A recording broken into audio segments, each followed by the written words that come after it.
Law interest rate, അതുപോലെ തന്നെ easy repayment, സെക്യൂരിറ്റികളൊന്നും വേണ്ടാതെ തന്നെ വലിയൊരു എമൗണ്ട് ലോണൊക്കെ തരാമെന്ന് പറഞ്ഞ് പല അഡ്വർടൈസ്മെന്റ്സും നമുക്ക് വരാറുണ്ട്. അതിൽ പലതും തട്ടിപ്പുകാർ നമ്മളെ കെണിയിൽ വീഴ്ത്താൻ വേണ്ടി ചെയ്യുന്ന ചില കാര്യങ്ങളാണ്. ഇത് പലപ്പോഴും മെയിലുകളായിട്ടും വരാറുണ്ട്.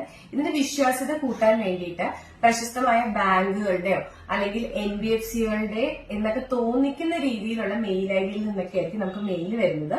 സോ ഇത് വിശ്വസിച്ച് ലോൺ ബോറോ ചെയ്യാൻ ചെല്ലുന്ന കസ്റ്റമേഴ്സിന്റെ ഇന്ന് അവർ പറയും അഡ്വാൻസ് ആയിട്ടുള്ള എമൗണ്ട് അടയ്ക്കണം, അഡ്വാൻസ് EMI അടയ്ക്കണം, അല്ലെങ്കിൽ പ്രോസസിംഗ് ഫീ ആദ്യം അടയ്ക്കണം, എന്നാലേ ലോൺ പ്രോസസ് ചെയ്യാൻ പറ്റുകയുള്ളൂ എന്നൊക്കെ പറയും. സോ ഇത് വിശ്വസിച്ച് പലപ്പോഴും പലര് ആ എമൗണ്ട് ഇപ്പൊ കടം മേടിച്ചായാലും കൊടുക്കുന്ന ആൾക്കാരുണ്ട്. പക്ഷെ സൂക്ഷിക്കുക, ഇങ്ങനെ അഡ്വാൻസ് ആയിട്ട് പേയ്മെന്റ് ഒന്നും ചെയ്യേണ്ട ആവശ്യമില്ല. ശരിക്കുള്ള ബാങ്കും NBFCs ഒന്നും അത് ചെയ്യില്ല. നമുക്ക് അലോക്കേറ്റ് ചെയ്യുന്ന അല്ലെങ്കിൽ തരുന്ന ലോണിൽ നിന്ന് തന്നെയാണ് അവർ ഈ പ്രോസസിംഗ് ഫീ പോലത്തെ കാര്യങ്ങൾ ഡിഡക്ട് ചെയ്യുക.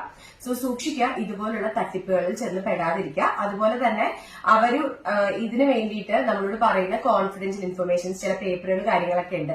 ഇതൊന്നും ഇതിന്റെ വിശ്വാസ്യത നോക്കാതെ നമ്മൾ ഒപ്പിട്ട് കൊടുക്കുകയോ ചെക്ക് ചെയ്യാതെ നമ്മുടെ ഇൻഫർമേഷൻസ് പാസ് ചെയ്യുകയോ ചെയ്യരുത്.